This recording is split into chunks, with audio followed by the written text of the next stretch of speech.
નમસ્કાર વિદ્યાર્થી મિત્રો, સ્વાગત છે તમારું આપણી પ્યારી યુટ્યુબ ચેનલની અંદર એસએન એકેડમી જીયુની અંદર, જેની અંદર આપણે બે પાર્ટની અંદર કંઈક ચેપ્ટર નંબર 3ની વાત કરતા હતા. એની અંદર આપણે શૂન્યક્રમની પ્રક્રિયા જોઈ. ઓકે, કેટલાક ટોપિક આપણે પૂરા થઈ ગયા છે. જ્યારે આજે આપણે જોવાનું છે પ્રથમ ક્રમની પ્રક્રિયા વિશે થોડુંક અભ્યાસ કરવાનું છે. ઓકે, પ્રથમ ક્રમની પ્રક્રિયા વિશે આજે અભ્યાસ કરવાનું છે. કંઈક પાર્ટ 3 કે 4 એવું કંઈક પાર્ટ છે આપણું. ઓકે, તો આવા નવા તમારે રિવિઝન સિરીઝ ચાલુ રાખવાની છે, જેથી તમારે ગુજકેટ અને બોર્ડની અંદર ખૂબ જ સારા માર્ક્સ આવશે. થિયરી અને એમસીક્યુ માટે ખૂબ જ ઉપયોગી થશે આ સિરીઝ. ઓકે, તો ચેપ્ટર નંબર 3ની આપણે વાત કરીએ એની પહેલાં તમે એક કામ કરો, આ ચેનલને છે એ સબસ્ક્રાઈબ કરી નાખો, જેથી તમને આવા વિડીયો મળે. અને વિડીયો જો ગમે તો લાઈક કરો. આપણે સૌપ્રથમ પ્રથમ ક્રમની પ્રક્રિયા જોવાના હતા. એની અંદર તમને હું વાત કરું તો આપણે પ્રથમ ક્રમની પ્રક્રિયા પહેલાં આપણે કઈ પ્રક્રિયા જોઈ? શૂન્ય ક્રમની પ્રક્રિયા જોઈ. તો એના રિલેટેડ થોડુંક કંઈક આપણે રિવિઝન કરી નાખીએ એટલે તમને થોડુંક યાદ આવી જાય, કારણ કે ઘણા દિવસે વિડીયો આવતો હોય છે. ઓકે, તો શૂન્ય ક્રમની પ્રક્રિયા એટલે શું કે જે એનો વેગ છે એ પ્રક્રિયકની સાંદ્રતાના કેવા ઘાતાંકમાં હોય છે? શૂન્ય ઘાતાંકના સમપ્રમાણ હોય તો એને શું કહેવામાં આવે છે? શૂન્યઘાતની પ્રક્રિયા કહેવામાં આવે છે. ઓકે, એના સૂત્રો આપણે યાદ કરી નાખીએ એટલે આપણને ખબર પડી જાય. તો એક સૂત્ર મળ્યું હતું જે આપણે ઉપરથી દાખલા ગણી શકીએ છીએ કે K બરાબર R0 - R divided by T. ચલો, આ કોનું સૂત્ર હતું? આપણે શૂન્યક્રમની પ્રક્રિયાનું સૂત્ર જોયું હતું. આના ઉપરથી એક આપણે ફરીથી એક સૂત્ર જોયું હતું, જે હતું દાખલા તરીકે આને આપણે કહીએ કે KT બરાબર R0 - R, અને આને આ રીતે લખીએ R - R0 બરાબર -KT. ઓકે, અને જો આ આપણે કહીએ કે R0 ને ઓલી બાજુ લઈએ તો આ શું થઈ જાય? +R0, એટલે આવડી જાય. તો R વિરુદ્ધ Tનો આલેખ દોરીએ એટલે એની અંદર કેવું આલેખ મળે છે? આવો ઋણ ઢાળવાળો આલેખ મળતો હતો. ઓકે, તો સંપૂર્ણ પ્રક્રિયાનું તમને રિવિઝન થઈ ગયું છે અહીં. ઓકે, અર્ધાયુષ્ય જમીએ તો T1/2 હતો R0 ડિવાઇડેડ બાય 2 કે શૂન્યક્રમની પ્રક્રિયા, જે R0થી કેવો હોય છે? સમપ્રમાણમાં હોય છે. કેવો હોય છે? સમપ્રમાણમાં હોય છે. ઓકે, સમપ્રમાણમાં હોય છે. એના કંઈક ઉદાહરણ આપણે જોયા હતા, જેવા કે NH3નું પ્લેટિનમ ઉદ્દીપકની હાજરીમાં જ્યારે આપણે ગરમ કરીએ ત્યારે આપણે H2 અને N2 મળતા હતા. આ એક પ્રક્રિયા જોઈ હતી. બીજો પ્રક્રિયા છે તો ગોલ્ડની સપાટી ઉપર કોનું? HIનું ઉષ્મીય વિઘટન આપણે જોયું, ઉષ્મીય વિઘટન. તો આ બધી પ્રક્રિયા કેવી હતી? આપણે શૂન્યક્રમની પ્રક્રિયા વિશે કંઈક આપણે ઉલ્લેખ કર્યો હતો. ઓકે, બીજું એક તમને એમસીક્યુ તમને લખાયું હતું કે જે વેગ હોય છે એ વેગ અચળાંકના જે સમપ્રમાણમાં હોય, એટલે કે એ બરાબર હોય તો એ કઈ પ્રક્રિયા કહેવાય છે? શૂન્યક્રમની પ્રક્રિયા કહેવાય છે. તો અહીં આપણે પ્રથમ ક્રમની પ્રક્રિયાનો હેડિંગ હટાવીને શૂન્યક્રમની પ્રક્રિયાનો જો હેડિંગ લખવામાં આવે તો આ સંપૂર્ણ પ્રક્રિયા તમારી એક જ સ્લાઇડની અંદર જોવા મળશે. ઓકે, ચલો, આ કઈ પ્રક્રિયા થઈ ગઈ? તમારે શૂન્યક્રમની પ્રક્રિયા થઈ ગઈ. શૂન્યક્રમની પ્રક્રિયાનું સંપૂર્ણ રિવિઝન તમને અહીં જોવા મળશે. ઓકે, તો આટલા વિશે તમને ખબર પડી ગઈ હોય તો આપણે આગળ હવે પ્રથમ ક્રમની પ્રક્રિયા વિશે થોડુંક જોઈશું. ઓકે, તો આપણે જોઈએ પ્રથમ ક્રમની પ્રક્રિયા. ચલો, પ્રથમ ક્રમની પ્રક્રિયા વિશે આપણે ઉલ્લેખ કરીએ એની પહેલાં તમને જણાવી દઉં કે પ્રશ્ન કઈ રીતે પૂછાઈ શકે છે એની સંભાવના તમને જુઓ કે પ્રથમ ક્રમની પ્રક્રિયા વિશે નોટ લખો, ટૂંક નોટ લખો, અથવા પ્રથમ ક્રમની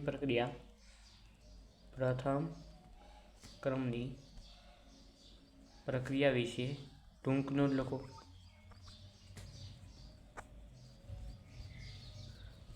આ 2 માર્ક્સનો ક્વેશ્ચન હોઈ શકે છે. 3 માર્ક્સની અંદર પૂછાય તો એની અંદર હજી ઉમેરે અને અર્ધાયુષ્ય સમય વિશેનો અને અર્ધાયુષ્ય સમય સમજાવો, સમયે જણાવો, આવો કંઈક તમને પ્રશ્ન પૂછાઈ શકે છે. તો તમારો આ ક્વેશ્ચન થઈ જશે. ઓકે, આનો આન્સર આપણે જે થિયરી ચલાવીએ એની અંદર આપવામાં આવશે. ઓકે, તો ચલો આપણે આ શરૂઆત કરીએ કે પ્રથમ ક્રમની પ્રક્રિયા કોને કહેવાય. એની પહેલાં તમને યાદ કરાવું થોડુંક કે શૂન્યક્રમની પ્રક્રિયા કોને કહેવાય હતી? તો જે પ્રક્રિયાનો વેગ આપણે પ્રક્રિયકના શૂન્ય ઘાતાંકના સમપ્રમાણમાં હોય એને શું કહેવાય છે? શૂન્યક્રમની પ્રક્રિયા કહેવાય છે. આવી જ રીતે આપણે જો પ્રથમ ક્રમની પ્રક્રિયા વિશે ઉલ્લેખ કરીએ તો આપણે લખી શકીએ કે પ્રક્રિયાનો વેગ એ પ્રક્રિયકની જે સાંદ્રતા છે, સાંદ્રતાના એક ઘાતાંકના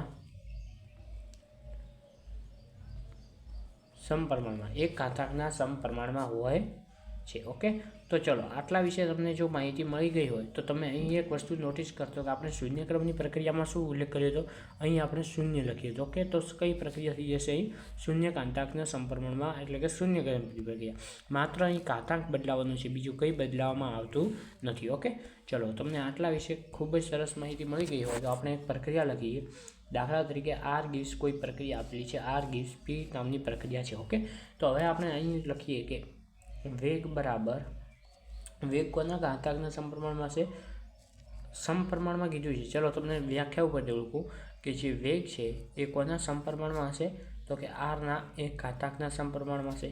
ચલો વેગ સમપ્રમાણતાનું અચળાંક કાઢીએ તો આપણે શું લખી શકીએ, કે આરની 1 ઘાત લખી શકીએ. ઓકે, વેગ બરાબર શું થાય કે minus dr divided by dt is equal to કે આરની 1 ઘાત. ચલો આ સમીકરણ ઉપરથી તમે કોઈ પણ પ્રથમ ક્રમની પ્રક્રિયા વિશે કંઈક મેળવી શકો છો. ઓકે, તો હવે શું કરવાનું છે, આ પ્રક્રિયાને થોડુંક ડિટેલમાં એનાલિસિસ કરવાનું છે અને આનું શું કરવાનું છે, આપણે સંકલન કરવાનું છે. આ પ્રક્રિયા તમારે ધ્યાનમાં રાખવાની છે. ઓકે, તો આપણે જોઈએ કે આજે દેખો તમે અહીં જોવા મળશે dt જોવા મળે છે, જ્યારે અહીં આર અને અહીં આર. તો તમને સંકલન કરવામાં સાદુરૂપ પડે એટલે આ આરની 1 ઘાત મીન્સ આર લખી શકાય. તો આ આરને જો ડીઆરની નીચે લાવીએ તો કંઈક નવું પદ મળશે.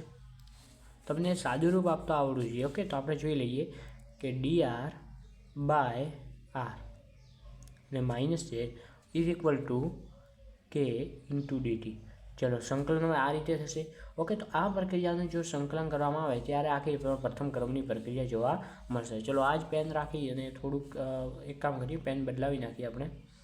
ચલો યલો કરી નાખીએ. ઓકે, તો હવે શું થશે કે સંકલન કરીએ ત્યારે આ જે આર છે ઉપર અને નીચે પણ તમને આર જોવા મળે છે, એનો મતલબ કે ડીટીની સાપેક્ષે સંકલન કરીએ તો અહીં આપણને મળશે ln r બરાબર માઇનસ કે ઇન્ટુ ડીટીનું સંકલન કરીએ તો શું મળશે, તો કે ઇન્ટુ ટી. અને તમને ખબર છે કે સંકલન કરતાં એક અચળાંક મળે છે જેને કહેવામાં આવે છે આઈ. ઓકે, આટલું તમને ખબર પડી ગઈ. હવે આ આઈ શું છે, આઈ બરાબર શું છે, તો કે સંકલન અચળાંક છે. સંકલન અચળાંક ભાઈ યાદ રાખવાનો, ભલે નીકળી જતો હોય પરંતુ જો એ યાદ નહીં હોય તો તમે આગળની પ્રક્રિયા લખી શકશો નહીં. ઓકે, તો આઈ શું છે, તમારો સંકલન અચળાંક છે. હવે તમે અહીં જોશો તો તમને શું જોવા મળશે, આઈને તમારે નીકાળવું પડશે. તો આઈ માટે તમે શું કરશો કે જો ટી બરાબર 0 સમય હોય, ટી બરાબર 0 સમય હોય ત્યારે પ્રક્રિયકની સાંદ્રતા કેટલી છે, તો કે R0 જેટલી છે. ઓકે, તો આ શું છે, R0 પ્રારંભિક સાંદ્રતા છે. યાદ રાખવાની, જ્યાં તમને R0 જોવા મળે એ શું છે, પ્રારંભિક સાંદ્રતા. ઓકે, તો આટલા વિશે તમને ખબર પડી ગઈ. તો હવે શું કરવાનું, ટી બરાબર 0 મૂકવાના કઈ સમીકરણમાં, આ સમીકરણમાં. કયા સમીકરણમાં, આ સમીકરણમાં. અને આર બરાબર શું મૂકવાના, R0. તો ln આરની જગ્યા શું થઈ જશે, R0 બરાબર કે ટીની જગ્યા 0 પ્લસ શું મૂકવાનું છે આપણે, આઈની જગ્યા R0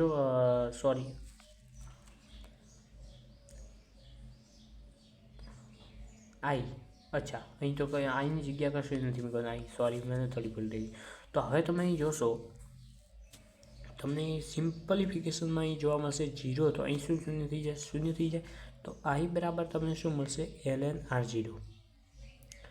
ઓકે, તો હવે આઈની કિંમત ક્યાં મૂકવાની, ફરીથી આ સમીકરણમાં મૂકવાની, એટલે તમારો જવાબ આવી જશે કે ln આરની જગ્યા R જ મૂકવાનું બરાબર minus KT plus ln R0.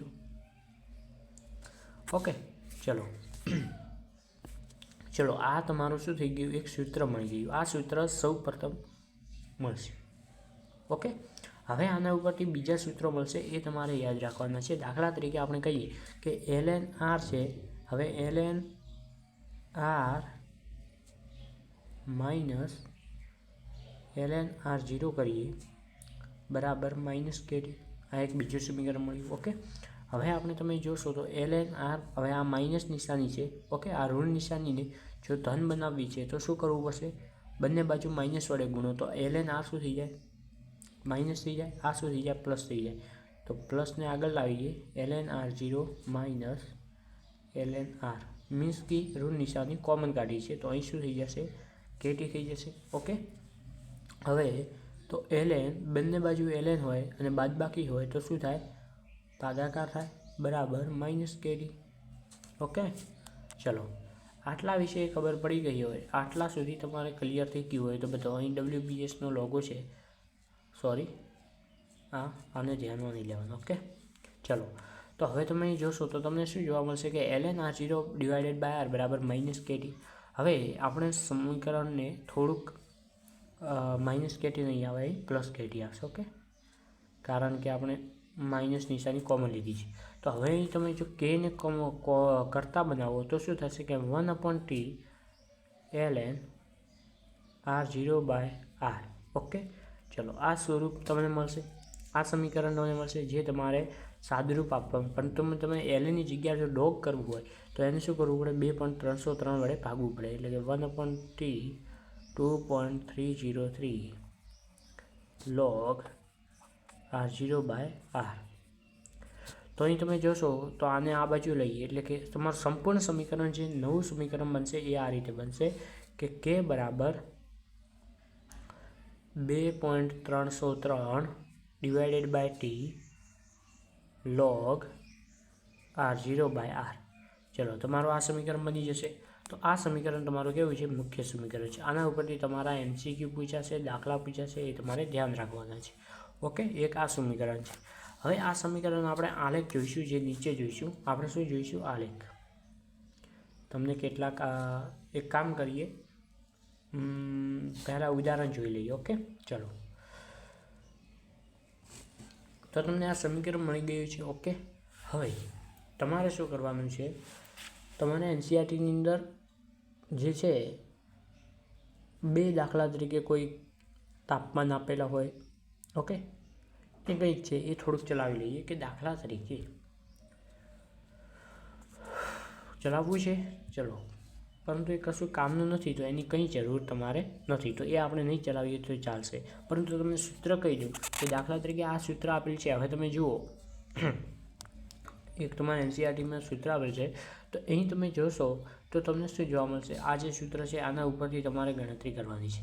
દાખલા તરીકે 2 તાપમાન આપેલા હોય તો તમે શું કરશો કે જે જગ્યાએ T આપેલ છે ત્યાં શું કરશો? T2 - T1 મીન્સ કે જ્યાં K આપેલું છે 1/T2 - T1. ઓકે, કશું સાબિતીની જરૂર નથી. ઓકે, અને ln R1/R2 કરી નાખવાના. તો આ તમારું એક ફેર સમીકરણ છે જે તમારે 2 તાપમાન આપેલા હોય, 2 સાંદ્રતાઓ આપેલી હોય તો એના આધારે તમે ગણી શકો છો. ઓકે, તો તમારો આટલો કોન્સેપ્ટ ક્લિયર થઈ ગયો હોય તો આપણે હવે આગળ ચાલીએ આલેખને દોરતા. ચલો, સૌ પ્રથમ આપણે આલેખ દોરીએ.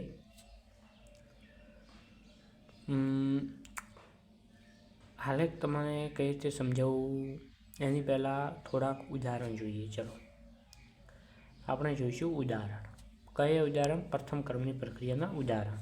તો સૌ પ્રથમ જુઓ વિદ્યાર્થી મિત્રો કે તમારે જો પહેલું ઉદાહરણ તમારે યાદ રાખવાનું છે. આપણે કહી શકીએ કે ઇથિનનું હાઇડ્રોજનીકરણ પ્રથમ પ્રક્રિયાનું ઉદાહરણ છે. ઇથિનનું હાઇડ્રીકરણ. ચલો, C2H4 + H2 gives C2H6. ચલો, આ કઈ પ્રક્રિયાનું ઉદાહરણ છે? પ્રથમ ક્રમની પ્રક્રિયાનું ઉદાહરણ છે. પેન કલર થોડુંક બદલાવી નાખીએ આપણે.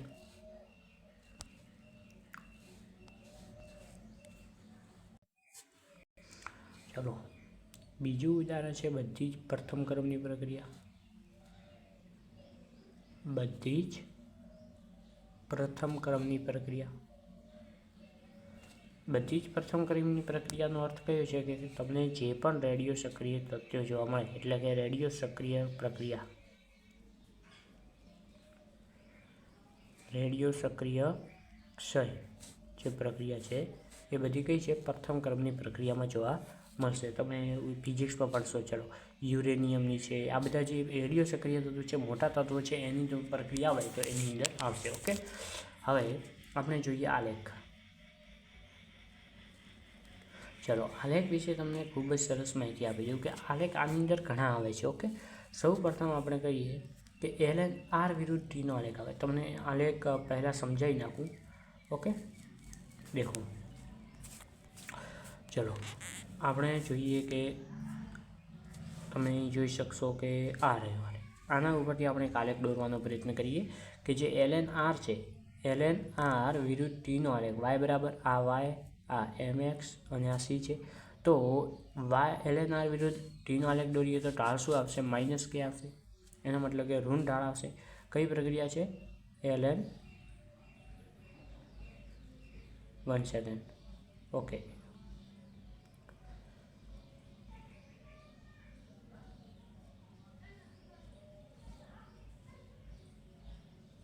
ln r વિરુદ્ધ ટી, ઢાળ શું આવશે? -k અને આંતરછેદ તમારું શું આવી જશે? ln r0. ચલો, આ તમારો પ્રથમ આલેખ થઈ ગયો. ઓકે, ચલો બીજો આલેખ આપણે જોઈએ. દાખલા તરીકે y બરાબર mx સાથે સંમેલિત થવું જોઈએ. ઓકે, ચલો બીજો આલેખ આપણે જોઈએ. ચલો, આ પ્રથમ આલેખ તમારો સંપૂર્ણ થઈ ગયો. આને આપણે ન સરખાવી શકીએ, આને ન સરખાવી શકીએ. ચલો, આને સરખાવી શકીએ ln r0 વિરુદ્ધ r વિરુદ્ધ t. ચલો, આ આલેખ આવી જશે. આ ઇમ્પોર્ટન્ટ છે. ઓકે, ln r0 r વિરુદ્ધ t, આને y કહી દઈએ અને mx કહી દઈએ. ઓકે, આંતરછેદ જોવા મળશે નહીં, એટલા માટે ઇમ્પોર્ટન્ટ છે. ઓકે, ચલો આની અંદર આલેખ મળશે તમને ધન. કઈ રીતે? તો ln r0 divided by r વિરુદ્ધ ટીનો આલેખ દોરીએ તો આલેખ મળશે, ઢાળ મળશે તમારો k. ઓકે, અને આંતરછેદ કેટલો મળશે? આંતરછેદ કેવું મળશે? 0 મળશે. ઓકે, ચલો બે આલેખ તમારા કમ્પ્લીટ થઈ ગયા. બે આલેખ. હવે ત્રીજો કોઈ બની શકે છે કે નહીં જોઈ લઈએ આપણે. ચલો, આ નહીં આવે, આના ઉપરથી આ તો બધું સૂત્ર સાબિતી છે. ઓકે, ચલો આ આલેખ નહીં આવે તો તમારે બે આલેખ તમારે યાદ રાખવાના છે. હું મને શોર્ટમાં સમજાવું કે કઈ રીતે યાદ રાખશો. ઓકે, હવે તમે વિચાર કરો કે જો ln લીધું છે, lnની જગ્યાએ આપણે log લઈ લઈએ. કેવું લઈ લઈએ? log r0. જે આ ln r0 r છે એના વિરુદ્ધ આપણે log જો આપેલું હોય, log r0 by r into ટીનો આલેખ દોરેલો હોય તો તમારો ઢાળ છે k જ બનશે, પરંતુ નીચે કેવું આવી જશે? 2.303 આવી જશે. ઓકે, તો આ તમારે યાદ રાખવાનું રહેશે.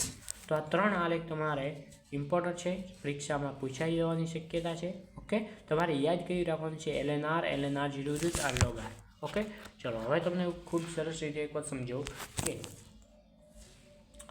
Okay 1 second.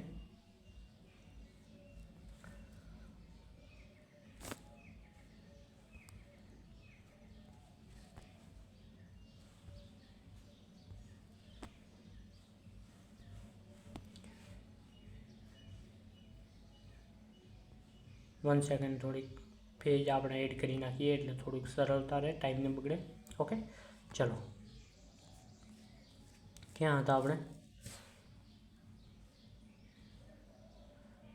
ઓકે, ચલો સૌપ્રથમ આપણે આલેખ જોયા છે. એની અંદર તમને જો બતાવો, જો તમારે ln r આપેલું હોય, વિદ્યાર્થી મિત્રો યાદ રાખજો, ખૂબ ઇમ્પોર્ટન્ટ છે, MCQની અંદર આવે. જો ln r વિરુદ્ધ ટીનો આલેખ આપેલ હોય, ચલો પ્રથમ આલેખ જોઈએ. ln r વિરુદ્ધ ટીનો આલેખ આપેલ હોય તો તમારે શું કરવાનું છે? ઢાળ અને આંતરછેદ વિશે માહિતી આપું. ચલો, ઢાળ કેટલું થશે? ln r આપેલું છે એનો મતલબ થશે ઢાળ આવશે -k, ઋણ આવશે એટલે એની નિશાની કઈ રીતે આવશે? આ રીતે આવશે. ઓકે, દાખલા તરીકે આલેખ છે તો આ રીતે તમારો આલેખ આવશે, અહીં ઢાળ આવશે. ઓકે, અને આંતરછેદ બરાબર તમારો શું આવશે? તો આંતરછેદ આવશે ln r0. યાદ રાખજો વિદ્યાર્થી મિત્રો, ln આપેલું છે એટલે -k આપેલું છે. જો એની જગ્યા તમને ln r0 બાય r આપેલું હોય અને વિરુદ્ધ ટીનો આલેખ કહે તો ઢાળમાં શું આવશે? ઢાળમાં આવશે તમારો ધન k. આ રીતે આવશે અને ઢાળ શું આવશે? k આવશે. ઓકે, અને આંતરછેદ શું આવશે? 0. કેમ? કારણ કે આની અંદર જે ln r0 છે એ તો આપણે ઉપયોગમાં લીધું, અને જે ln r0 ઉપર હોય તો હંમેશા જે આગળ મળે એ કેવું મળે? ધન મળે.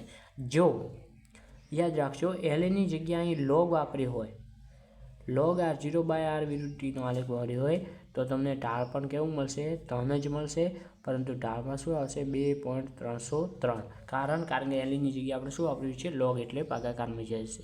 અને આની અંદર પણ શું આવશે? 0 તમને જોવા મળશે. ઓકે,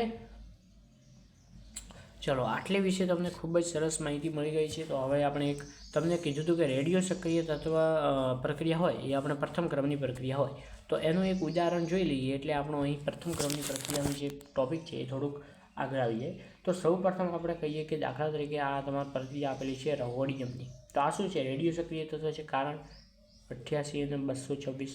ઓકે, તો આની અંદરથી જ્યારે 2He4 આવો કોઈ તત્વ બહાર નીકળતો હોય, તો આલ્ફા બીટા કોઈ તત્વ નીકળતો હોય, તો એ શું આવશે? આપણે રેડિયો સક્રિય તત્વની પ્રક્રિયા આને કહી શકાય છે. ઓકે, કઈ પ્રક્રિયા છે? આ પ્રથમ ક્રમની પ્રક્રિયા, પ્રથમ ક્રમની પ્રક્રિયા છે. બીજું છે N2O5, તમને ઉદાહરણ આ જ પૂછાશે, બીજું કોઈ નહીં હોય. એન્ડ NO2નું વિઘટન.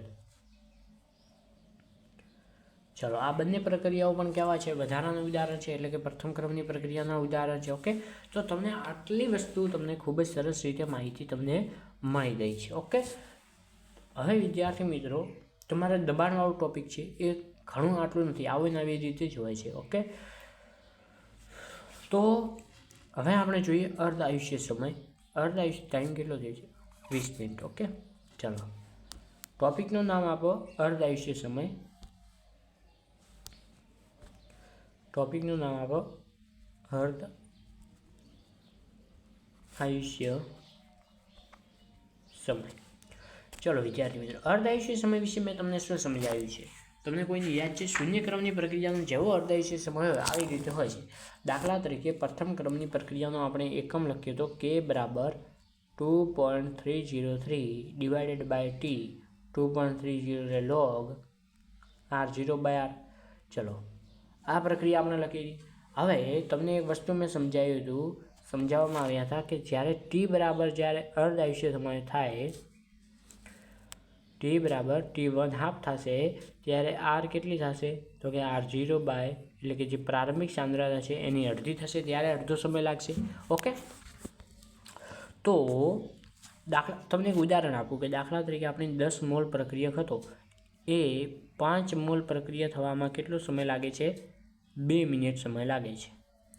તો એ જ પ્રક્રિયાને જો આપણે કહી શકીએ 30 મોલ હોય અને એને 15 મોલમાં રૂપાંતર થવા માટે કેટલો સમય લાગશે? 2 મિનિટ. કેમ કે અડધી પ્રક્રિયા થઈ અને આ પણ અડધી પ્રક્રિયા થઈ, એટલા માટે એને અડધો સમય લાગશે. એ રીતે અડધો સમય નક્કી થાય છે. અર્ધ એટલે અડધો, બંનેમાં અડધો અડધો કરી નાખવાનું તમારે. ઓકે, આટલું યાદ રાખવાનું. તો ચલો, આ બંને રકમ એટલે કે આ બંને જે પદ છે એ આની અંદર મૂકતા આપણે K બરાબર શું મળશે? ચલો, આપણે T1 હાફને પહેલો કરતાં Tને બનાવીએ કે એટલે શું બની જશે? T1 હાફ બની જશે. T બરાબર T1 હાફ, તો અહીં આવશે 2.303 divided by K log R0, તો R0 જ રહેશે પ્રારંભિક સાંદ્રતા, અને મૂળ સાંદ્રતા કેટલી થઈ જશે? R0ની અડધી થઈ જશે. આ કેન્સલ થઈ જશે એટલે log 2 છે. ઓકે, 1/2. ચલો, આ પછી લખીએ આપણે, ખોટો ટાઈમ બગડે. ઓકે, તો 2.303 divided by K log 2. Okay, આટલું મળે. તો હવે શું કરવાનું છે? જો કે જે log 2 છે એની કિંમત થાય છે, log 2ની કિંમત થાય છે log 2 બરાબર 0.3010. તમારી પાસે log હશે, બોર્ડમાં આપવામાં આવશે. તો 2.303 ગુણ્યા 0.3010 ડિવાઇડેડ બાય K મીન્સ કે 0.693 ડિવાઇડેડ બાય K. કેટલો આવશે? પ્રથમ ક્રમની પ્રક્રિયાનો અર્ધ આયુષ્ય સમય થશે 0.693 બાય K. ચાલો, આ તમારો પ્રથમ ક્રમની પ્રક્રિયાનો અર્ધ આયુષ્ય સમય આવી ગયો. હવે વિદ્યાર્થી મિત્રો જુઓ કે જે તમે જોશો તો અહીં તમે R0થી સ્વતંત્ર છે. ઓકે, મોસ્ટ ઇમ્પોર્ટન્ટ MCQ છે જે તમારા મોસ્ટ ઇમ્પોર્ટન્ટ છે, તમારે પૂછવાની શક્યતા છે કે પ્રથમ ક્રમની પ્રક્રિયાનો જે દેખો, પહેલાં આપણે લખીએ શૂન્ય ક્રમની પ્રક્રિયા. શૂન્ય ક્રમની પ્રક્રિયા હોય તો એની અંદર જે T1 હાફ છે એ કેવું છે? R0થી સમપ્રમાણમાં છે. જ્યારે આપણે કહીએ પ્રથમ ક્રમની પ્રક્રિયા હોય, પ્રથમ ક્રમની પ્રક્રિયા છે એનો જે T1 હાફ છે એ સાંદ્રતાથી કેવું છે? સ્વતંત્ર જોવા મળશે. એટલે કે એની અંદર સ્વતંત્ર જોવા મળતી નથી. આના ઉપરથી એક MCQ પૂછું કે જો પ્રથમ ક્રમની પ્રક્રિયા છે, પ્રથમ ક્રમની પ્રક્રિયામાં પ્રારંભિક સાંદ્રતાને અડધી કરવામાં આવે તો તેના અર્ધ આયુષ્ય સમયમાં થતો ફેરફાર. ચાલો, આવું તમને એક MCQ તમને પૂછવાની પૂરેપૂરી સંભાવના છે. તો તમે અહીં જોશો તો તમને ઉપર શું કીધું કે આ જે 0.693 બાકી છે એની અંદર R0 તમને જોવા મળતો નથી. તો અહીં તમારો આન્સર શું આવી જશે?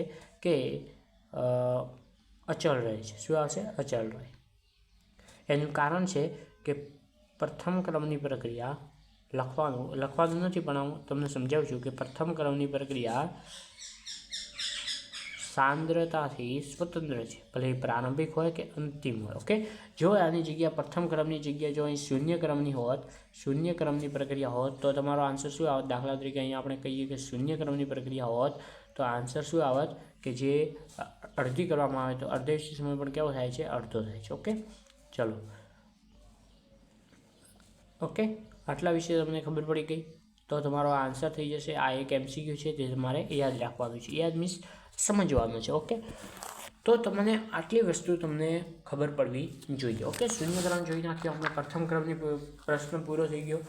હવે એક તમારે પ્રક્રિયા આવે છે આભાસી પ્રથમ ક્રમની પ્રક્રિયા, જે તમારે ડાયરેક્ટ MCQ આવે છે, થિયરી નથી આવતી.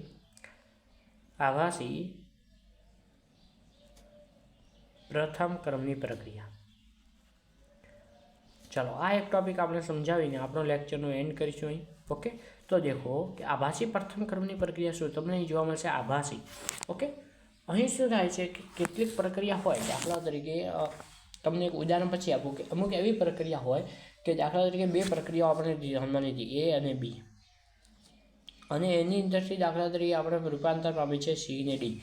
તો અહીં શું થાય છે? અહીં તમને શું જોવા મળશે કે જે A છે, દાખલા તરીકે આની અંદર 10 મોલ હોય અને આની અંદર 0.1 મોલ. ઓકે, આ શું છે? મોલ છે.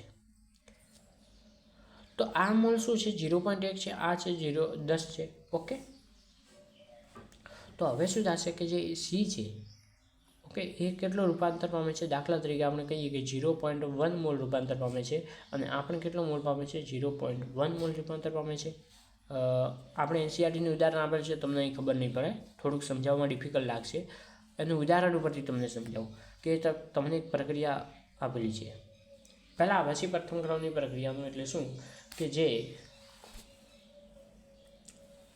દરમિયાન પાણીની સાંદ્રતા બદલાતી નથી. કોઈ એક પ્રક્રિયકની સાંદ્રતા ઘણી બદલાતી, બે પ્રક્રિયકમાંથી,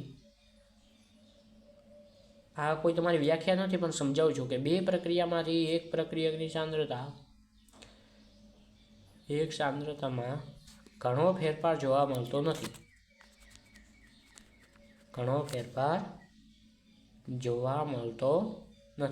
તો એને આપણે શું કહી શકું? આભાસી પ્રથમ ક્રમની પ્રક્રિયા.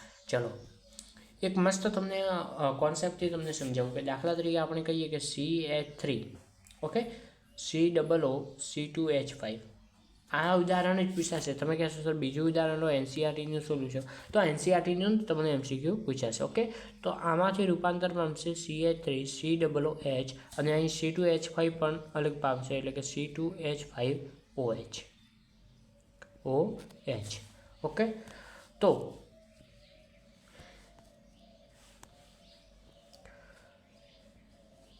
જે CH3 C2H5, દાખલા તરીકે આપણે બે સમય લઈએ. ઓકે, શરૂઆતની સાંદ્રતા T=0 અને T=T સમય. ઓકે, દાખલા તરીકે આપણે આવી સાંદ્રતાઓ કંઈક લઈએ છીએ એટલે તમને ખબર પડે. ઓકે, તો T=0 સમય અને T=T સમય આપણે દાખલા તરીકે કોઈ લઈએ. તો દાખલા તરીકે આની આપણે સાંદ્રતા લીધી 0.01, કારણ કે મોંઘો પ્રક્રિયક છે, ખાલી ઉદાહરણ માટે. ઓકે, 0.01 મોલ, અને પાણી તો ઘણો છે એટલે શું મોલ લીધું? 10 મોલ પાણી લીધું. ઓકે, તો જ્યારે શરૂઆત હશે ત્યારે તો આ બંને કંઈ બન્યા નહીં હોય. હવે જ્યારે આ બંનેને ભેગા કરવામાં આવે છે, આ બંનેને ભેગા એક જ પાત્રમાં કરવામાં આવે છે, એટલે કે થોડાક સમય પછી, એટલે કે T સમય પછી, તો આ બની જાય છે 0, કારણ કે 0.01 તો છે જ. તો આની અંદરથી થોડુંક 0.0001 આ રીતે તો કોઈ બને નહીં, આ થોડીક માત્રામાં છે એટલે વપરાઈ જાય છે. હવે જે આ 0.01 મોલ આ વપરાણું અને 9.99 મોલ દાખલા તરીકે દેખો, પહેલાં શું થશે કે પ્રક્રિયકો બનશે એના ઉપર સમજાવું કે દાખલા તરીકે આપણે બન્યું આ 0.01 મોલ, ઓકે, તો આ પણ કેટલો બને 0.01 મોલ. તો હવે શું થશે કે આની અંદરથી 0.01 મોલ આ વપરાઈ ગયું 0.01 મોલ, અને આ જે 0.1 મોલ છે એ 10 માલમાંથી વપરાવાનું, એટલે કે આની અંદર વપરાવાનું 9.99 મોલ. ઓકે, ચલો બધાના મોલ તમને મળી ગયા ટી સમય. ઓકે, ચારે ચારોના મોલ. તો તમે અહીં જોશો, તમને અહીં એક વસ્તુ જોવા મળશે કે જે આ અહીં કેટલો આવશે 0 મોલ આવશે. તો અહીં તમે જોશો તો અહીં તો પૂરી વપરાઈ ગઈ, પરંતુ તમે અહીં જોશો 10 અને 9.99માં 0.1નો ફરક છે, એટલે કે કંઈ વધારે ફરક નથી. 9.99ને તમે 10 પણ લખી શકો, એટલે કંઈ વધુ ફેરફાર થયું નથી. તો આ પ્રક્રિયા કેવી છે, આપણે કહી શકીએ આ પ્રક્રિયા કેવી છે, આભાસી પ્રથમ ક્રમની પ્રક્રિયા. અહીં લખશો કારણ શું છે કે પાણીની સાંદ્રતામાં ફેર પડતો નથી. 9.99 છે, ભલે વધારે લીધો પણ કશું ફરક પડતો નથી. આવું જ બીજું ઉદાહરણ તમને જોવા મળે છે ખાંડનું વ્યુત્ક્રમણ. ચલો ખાંડને કઈ રીતે લખી શકાય, C12H22O11 C12H22O11. ચલો આનું જો આપણે જળ વિભાજન કરીએ, એટલે કે પાણીની હાજરીમાં જળ વિભાજન કરીએ એસિડિક હાજરીમાં, તો તમને ખબર છે ગ્લુકોઝ અને ફ્રુક્ટોઝ મળે C6H12O6 પ્લસ ફ્રુક્ટોઝ પણ શું મળે C6H12O6.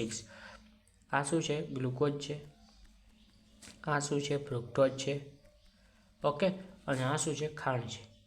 તો આની અંદર પણ કઈ પ્રક્રિયા છે, આભાસી પ્રથમ ક્રમની પ્રક્રિયા તમને જોવા મળશે. ઓકે, ચલો તમારો ટાઈમ અડધો કલાક થઈ ગયો છે, તો આપણે શૂન્ય ક્રમ અને પ્રથમ ક્રમની પ્રક્રિયા વિશે ખૂબ જ સરસ રીતે આપણે મેળવ્યો છે. તો આપણો જે ટોપિક છે, ઓકે, એ ખાસ ચેપ્ટર થોડુંક મોટું છે, પૂરું થવા આવ્યું છે, પરંતુ થોડુંક બાકી રહ્યું છે, જે 2-3 નાના ટોપિક છે. એક કામ કરીએ, આપણે આગળના લેક્ચરમાં સંપૂર્ણ પૂરું કરી નાખશું. ઓકે, ચલો. તો આપણે ચેપ્ટર 3ની અંદર કેટલા પાઠ પૂરા કર્યા છે, આ 3 કે કંઈક 4 આપણે પૂરા કર્યા છે. તો તમે જોઈ શકશો કે આપણે રિવિઝન સિરીઝ ખૂબ સરસ રીતે ચાલી રહી છે. તમારો ચેપ્ટર કમ્પ્લીટ ક્લિયર થતો રહે છે. જો તમને કોઈ પ્રોબ્લેમ હોય તો તમે જણાવીશ, આપણે તમને નંબર બતાવીશ, એના ઉપર તમે વોટ્સઅપ મેસેજ કરી શકો છો. આપણે ખાસ ચેપ્ટર પૂરો કરવા આવ્યા છીએ.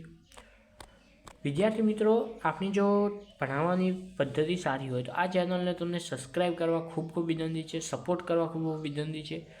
ઓકે, આપણે તમે જો ડિમાન્ડ કરશો તો આપણે એક MCQની સિરીઝ પર લાવશું. એની અંદર તમને મોસ્ટ ઇમ્પોર્ટન્ટ તમને MCQ પણ સોલ્વ કરાવવામાં આવશે. ઓકે, જે બોર્ડ એન્ડ ગુજકેટને લગતા છે, જે આ ગુજકેટ અને આ બોર્ડને લગતા છે. ઓકે, તો આજના વિડીયોને આપણે અહીં સંપૂર્ણ સમાપ્ત કરીશું. તો ખૂબ તમારો ધન્યવાદ. ઓકે, બીજી એક વસ્તુ તમને જણાવું કે તમારે કોઈ પણ ડાઉટ હોય તો તમને અહીં નંબર જોવા મળશે. ઓકે, થોડાક મોટા અક્ષર લખું 7984958317. આ નંબર ઉપર તમે વોટ્સઅપ મેસેજ કરી શકો છો. ઓકે, ઓનલી વોટ્સઅપ કરજો, કોલ ન કરતા. ઓકે, તો તમને જવાબ ખૂબ સરસ રીતે આપીશું. કોઈ પણ તમને કરિયર ડિફેન્સ વિશે છે, કોઈ કરિયર વિશે ડાઉટ છે, કોઈ પણ ડાઉટ હોય તમે મેસેજ કરજો. બની શકશે એટલે તમારી યાદ કરવા મદદ કરીશ. ઓકે, ચેનલનું નામ બદલાઈ ગયું છે, એટલે આ ચેનલ ઉપર તમે ધ્યાન ના આપતા. આપણી ચેનલનું નામ શું છે બધાને ખબર છે ભાઈ. ઓકે, ચેનલનું નામ છે SN એકેડમી જીવ. તો આ ચેનલને સબસ્ક્રાઈબ કરવા અને ફોલો કરવા વિનંતી. જો ઈમેલ તમારે જોઈતો હોય તો તમને ઈમેલ પણ મળશે. જે આ ચેનલ આપણી પ્રથમ હતી, ઓકે, જે SSC વિથ સહેલું આપણે જે હતી એનું નામ ચેન્જ કર્યું છે, એટલે ઈમેલ પણ આ જ છે ssc@gmail.com. ઓકે, બીજી એક વસ્તુ તમને ખૂબ જ કહેવા માગું છું કે એક આપણો તમારે કોઈ પણ દાખલા તરીકે કોર્સ તમારે જોઈન કરવો છે લાઈવ, મારા સાથે ભણવું છે 1/3, ઓનલાઈન ભણાવીશ, પરંતુ ઝૂમ ફૂમ નહીં. આપણે અર્બન પ્રો કંઈક એપ છે, અર્બન પ્રો કંઈક તમે જ્યારે અર્બન પ્રો નામનું કંઈક એપ્લિકેશન છે, એના ઉપર તમને 1/1 એટલે કે 1 of 1 તમને જે તમારો ટાઈમ અનુકૂળ છે એ રીતે પણ ભણાવવામાં આવશે. તમને MCQ સોલ્વ કરાવવામાં આવશે, કરિયર ડાયન્સિસ. જો તમને ઈચ્છા હોય કે એ કોર્સ જોઈન કરવો છે તો 7984958317 ઉપર મેસેજ કરો એન્ડ મેસેજમાં લખો કે જોઈન નહીં લખતા, તમારું નામ, હાયકારી તમારું નામ, ઓકે, તમારું રાજ્ય અને તમે કયો વિષય ભણવા માંગો છો. અને ઓકે, તો એ રીતે તમે મેસેજ કરજો, હું તમને જવાબ આપીશ. એ રીતે પ્રશ્ન પૂછીએ એ તમને આવશે. અને ફી એકદમ બિલકુલ સસ્તી છે. ઓકે, માપની ફીમાં તમને ભણાવવામાં આવશે. ઓકે, સોમથી શનિ એવું કંઈક આપણે રાખશું ક્લાસ. ઓકે, અને મેન ગુજરાતી ભાષામાં હશે. કઈ ભાષામાં હશે? તમને ગુજરાતી ભાષામાં જોવા મળશે. ઓકે, ચલો. તો આ ઇવરેસ્ટ ચંતુ આ કંઈ નથી. ઓકે, ચલો. તો કદાચ આના ઉપર પોસ્ટર હોય તો તમને બતાવી નાખું. કંઈ નથી, પોસ્ટર નથી. કંઈ વાંધો નહીં, આ આપણે કમ્પ્લીટ છે. તો તમે ઓકે ચેનલને સબસ્ક્રાઈબ કરવાનું ન ભૂલતા. અને આ નંબર તમને ખૂબ જ ઇમ્પોર્ટન્ટ થશે. તમે ખૂબ મેસેજ કરી શકો છો. ઓકે, હા વહી કરેક્ટ નહીં એવું કહ્યું. ઓકે, તો